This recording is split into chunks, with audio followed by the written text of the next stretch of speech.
Muy buenos días, estimados alumnos del grupo 01. Buenas noches por su parte a los alumnos del grupo 02 de la materia Introducción a las Relaciones Internacionales. Todavía estamos, no sé, nos va a tomar bastante tiempo este recorrido histórico que pretende cubrir la unidad temática 2, que titula precisamente Momentos trascendentales de la sociedad internacional, ¿no? Es decir, acá, recapitulando, estamos estudiando los momentos que han provocado profundas o, si quieren, también radicales transformaciones en la historia de nuestro objeto de estudio, del mundo, ¿verdad? Entonces, en esta 10ª clase vamos a enfatizar los aspectos más importantes de estos dos momentos. Vean, he puesto en plural las guerras de las cruzadas, porque han sido 8 en realidad, 8 expediciones. Y fue una guerra que duró cerca de 200 años, ¿no es cierto? Por eso es que he colocado en plural. Puede resultar un tanto controversial, pero por ese motivo estoy explicando y me estoy respaldando al mismo tiempo, es que me he atrevido a anotar en plural.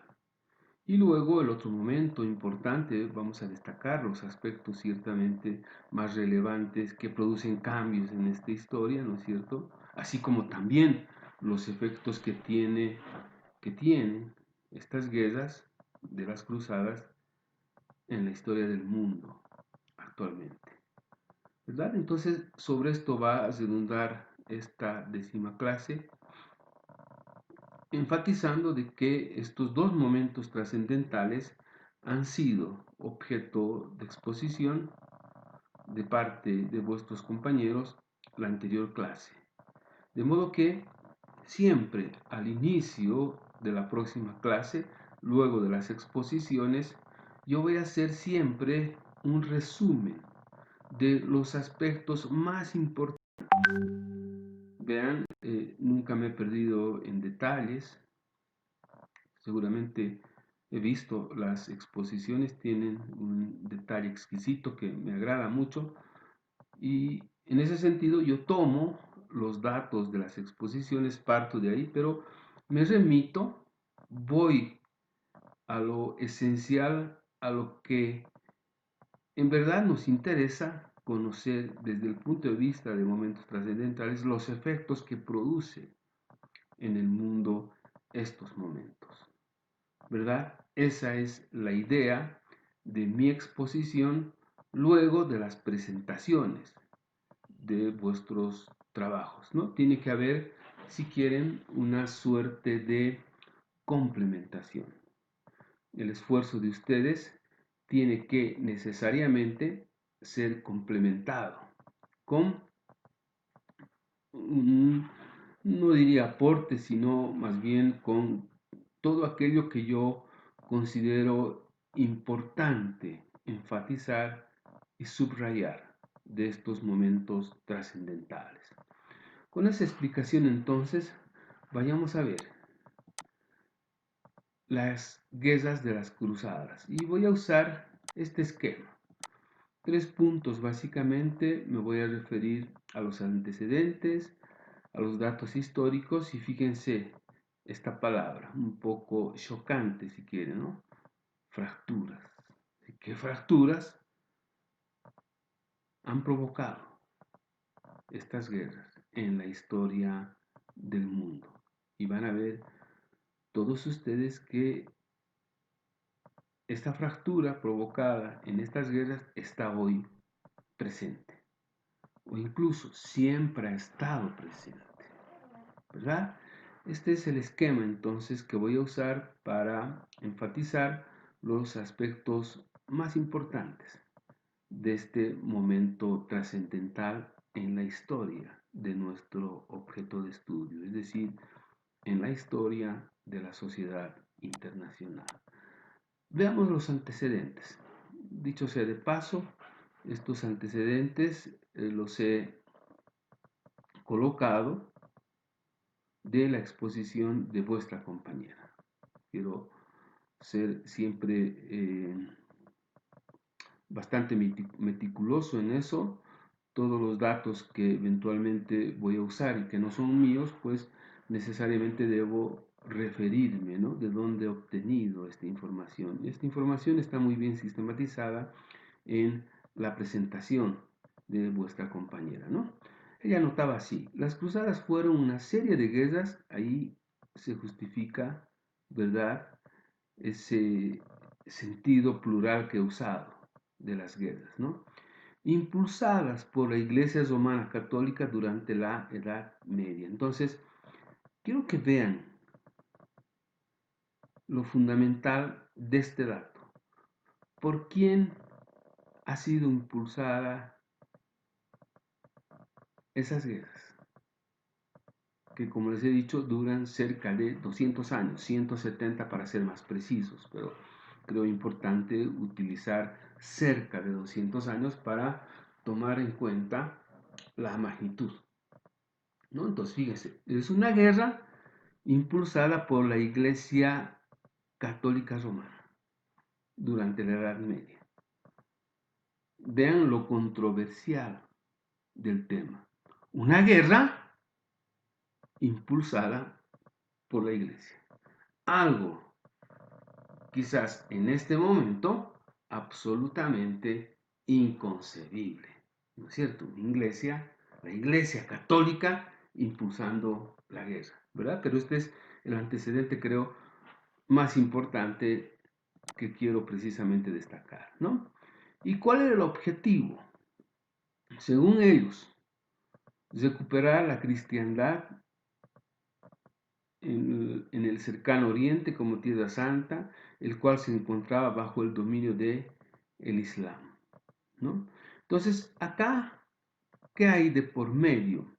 Hay un objetivo aparentemente religioso, ¿no es cierto?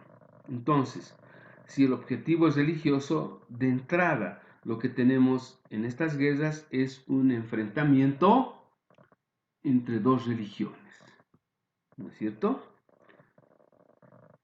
Entre cristianos y musulmanes.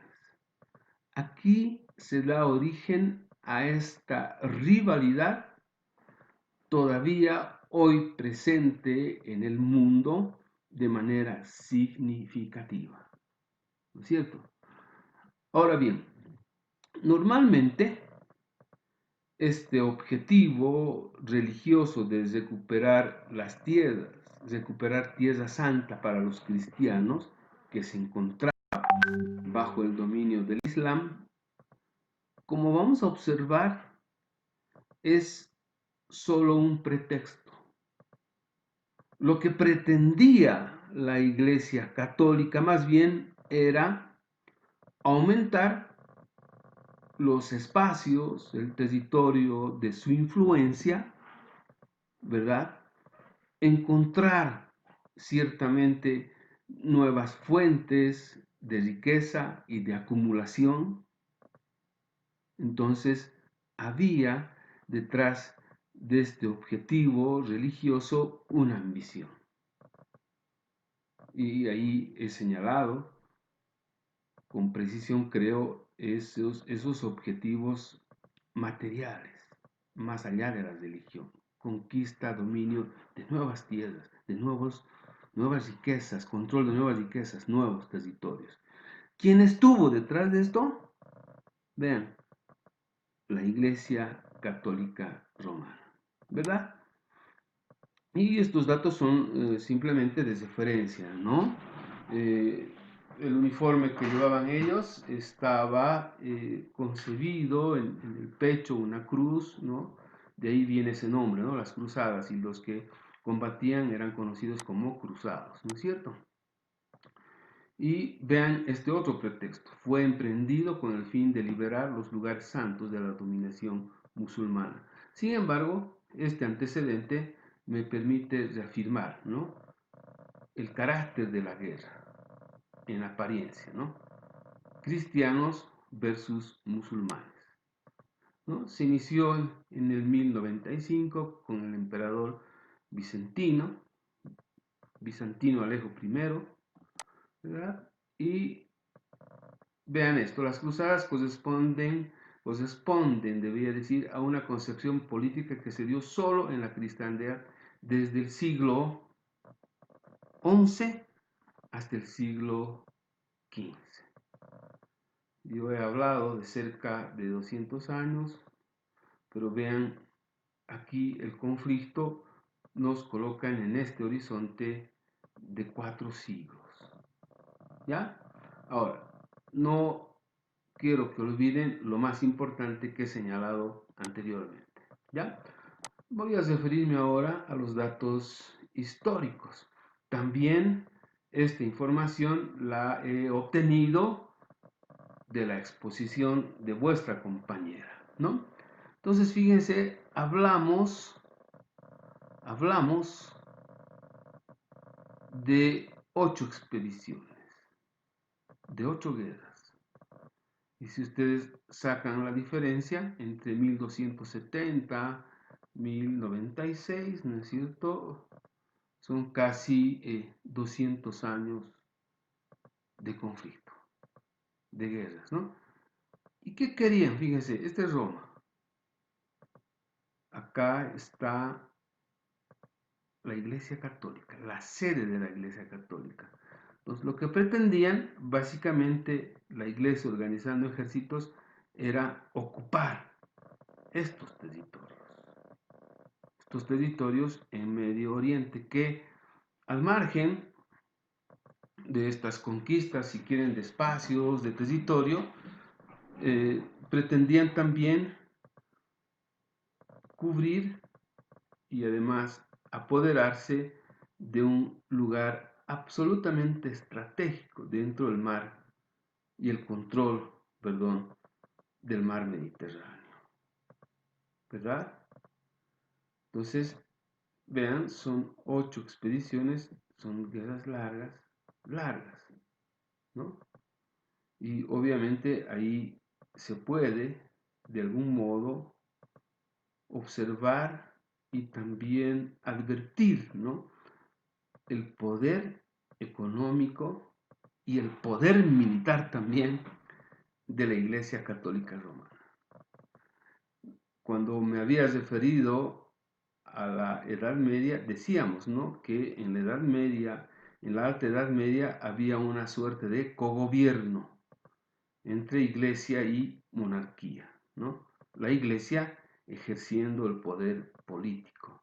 Bien, en este caso, la Iglesia también organizando, financiando guerras y organizando ejércitos, ¿no? Esto es muy importante advertir si colocamos a estas guerras, ¿no es cierto?, en este caso ya en los inicios de la Baja Edad Media, ¿ya? Ahora bien, ¿qué fracturas provoca esta guerra, no? Ahí tiene inicio, yo diría, esta rivalidad milenaria, y vean, esto puede también para ustedes sonar un poco controversial, digo eterna. Quizás no es el término preciso, adecuado. Sin embargo, este término me ayuda a ilustrar mejor este conflicto y esta rivalidad entre Occidente y Oriente, siempre presente en la historia del mundo, ¿no? Vean, desde el ataque a las Torres Gemelas,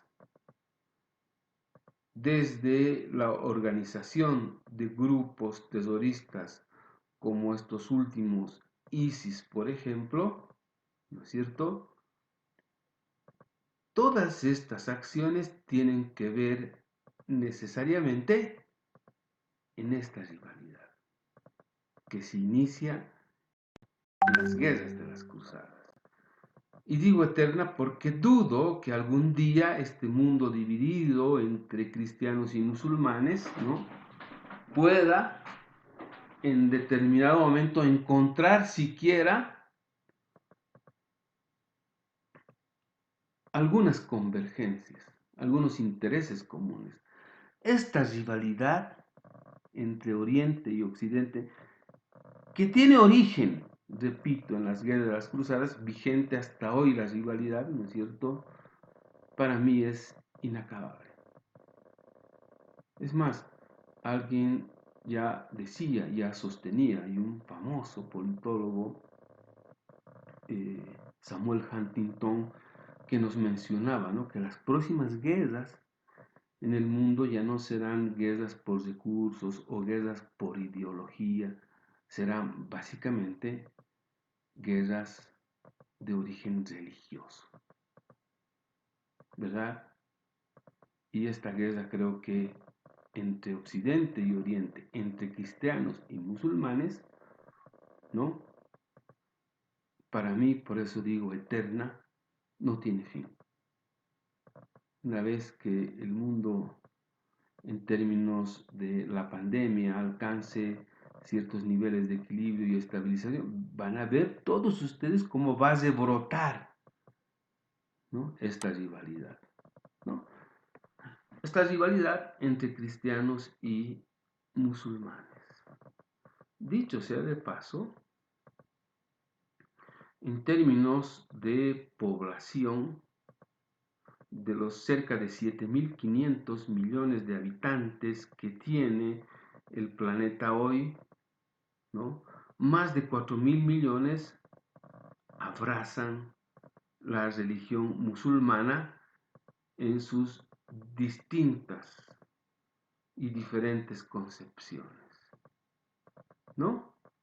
Y solo el mundo católico, estoy hablando de cerca de 3.500 millones de personas, ¿no es cierto?, en sus distintas versiones también abrazan la religión cristiana. Entonces, hoy, vean, tendríamos un mundo dividido si hablamos desde el punto de vista de la religión, ¿verdad? Entonces, este conflicto milenario, como sostengo acá, ¿no?, y digo eterno porque no tiene fin. Dudo que llegue aquel día entre cuando, mejor, cristianos y musulmanes se den la mano o firmen un compromiso de paz. Ojalá, sin duda, es mi deseo de fondo que llegue ese momento. Esto es lo que básicamente quería enfatizar y subrayar sobre la guerra de las cruzadas. La exposición en detalle es muy rica, exquisita también, me ha gustado, y como también han podido apreciar, he sacado datos de esa exposición. Vean cómo el esfuerzo educativo en este caso se complementa, ¿no?, entre el esfuerzo del alumno y luego el aporte del profesor. El profesor está precisamente no para perderse en datos históricos, ¿no?, sino más bien en puntualizar lo que considero yo importante enfatizar en esto que se denomina momentos trascendentales, ¿no?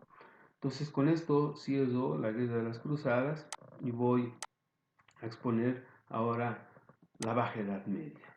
Igual en la Baja Edad Media voy a seguir este esquema para ir puntualizando los aspectos que yo considero trascendentales, ¿no? Vamos entonces, perdón, me olvidé incluir este otro punto en mi esquema, ¿no? Son 4 puntos: distanciamiento entre iglesia y monarquía. Esto es bien importante, ¿ya? Vamos entonces a los datos históricos.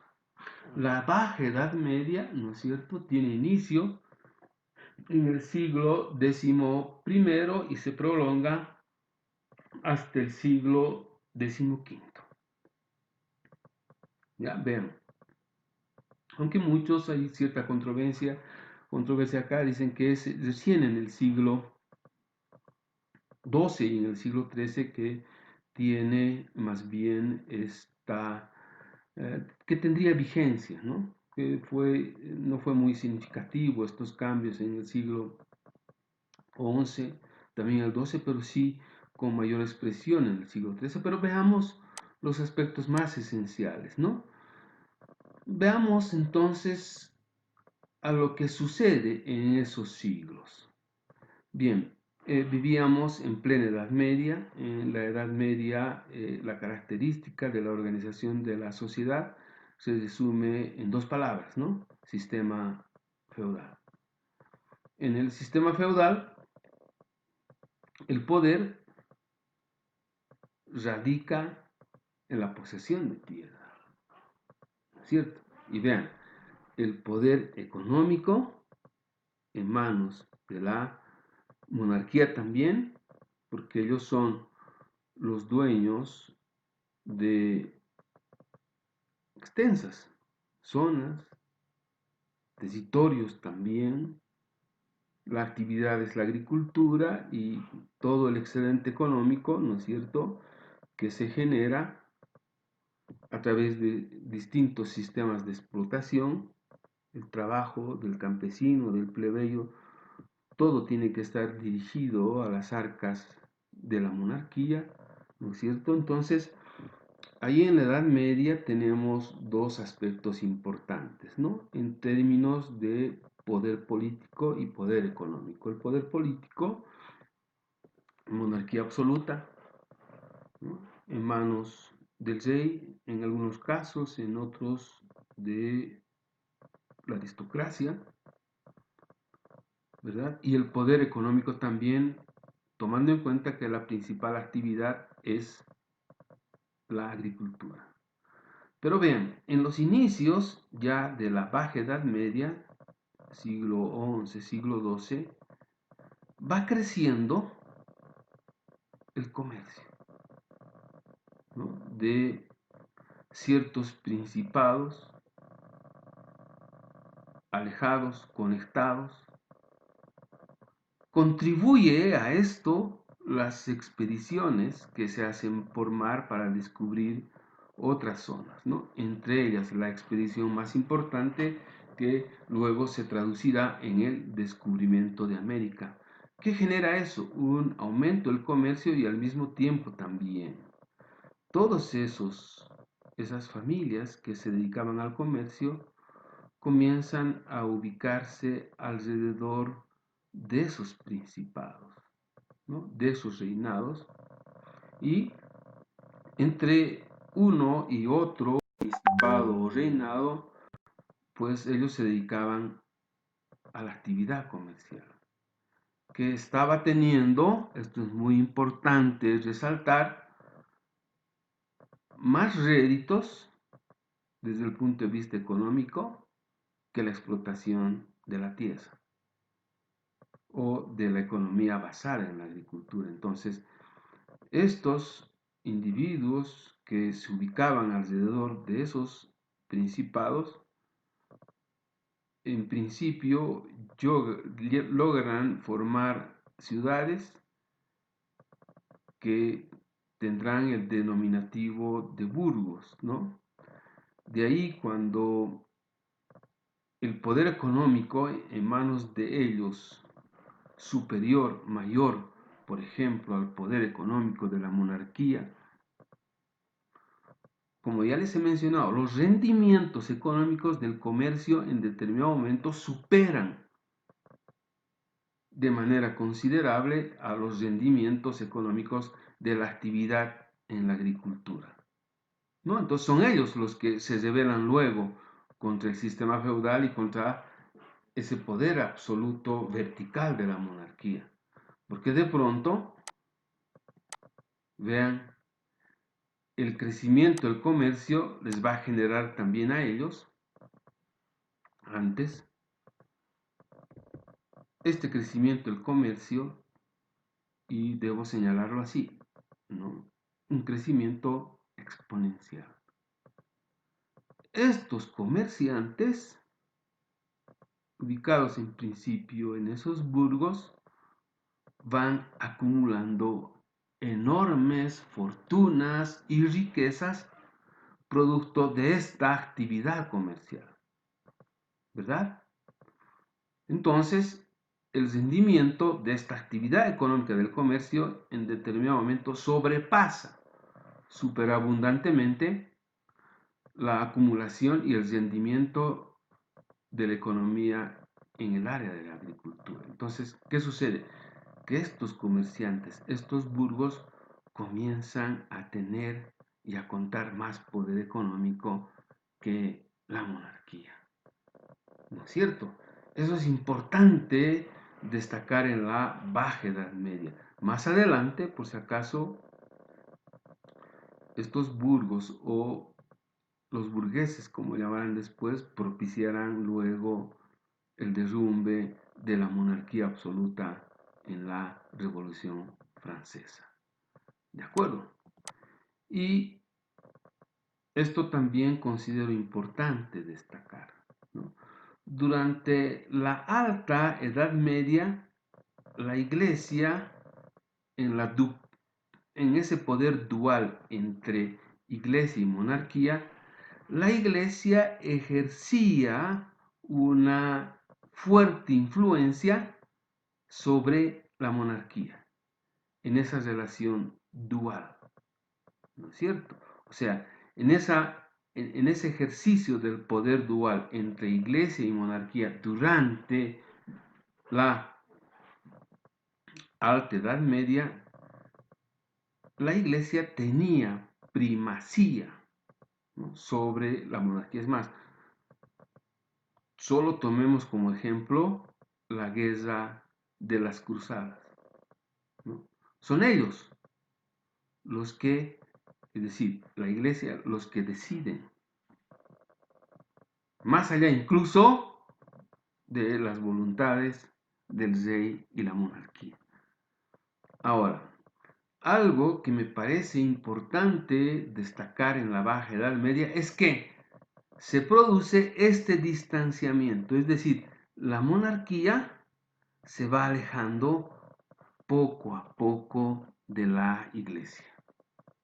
Y yo creo que este es el rasgo más importante para diferenciar la Alta Edad Media con la Baja Edad Media, ¿no? Es decir, este distanciamiento entre la monarquía y la Iglesia. En otras palabras, la Iglesia deja de tener esa influencia determinante sobre la monarquía en las decisiones más importantes. Y es la monarquía la que en la Baja Edad Media comienza a alejarse, a distanciarse de la influencia, obviamente influencia perniciosa de la Iglesia.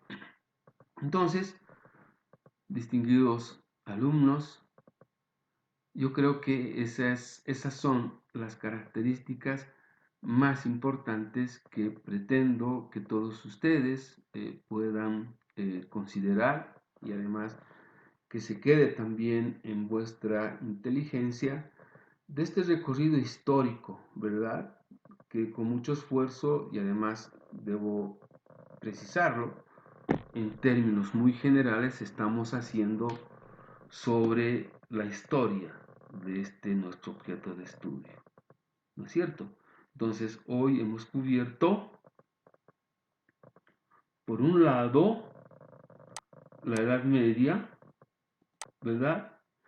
Y por otro lado hemos cubierto, la Baja Edad Media, y por otro lado hemos cubierto la Guerra de las Cruzadas. Espero, por favor, que en cuanto a momentos trascendentales, ¿verdad?, esta clase haya sido de su agrado, y espero también que todos ustedes tomen nota de esto, ¿no? Lo más importante que tenemos que destacar de estos dos momentos trascendentales.